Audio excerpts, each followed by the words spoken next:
IPhone 14 pro max white screen, green screen, black screen problem কিভাবে সমাধান করতে হয় সেটা আমরা দেখাবো।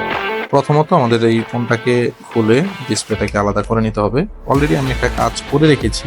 এখানে আমাদের যে প্রবলেমটা, একটা লাইন মিসিং আছে, তো আমরা এই লাইনটাকে এখানে পেস্ট দিয়ে লাগিয়ে নেব।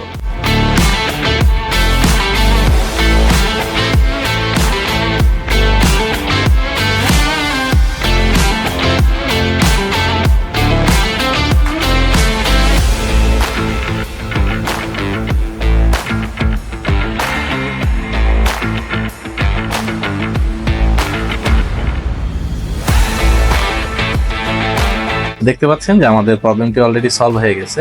তো আইফোনের যেই কোনো সমস্যা, white screen, green screen, dead, charging, যেই কোনো প্রবলেম নিয়ে আমাদের ফিক্সিনের যে কোনো ব্রাঞ্চে আসবেন, ইনশাআল্লাহ সমাধান পাবেন। যে কোনো ইনফরমেশনের জন্য আমাদের হেল্পলাইনে কল করুন।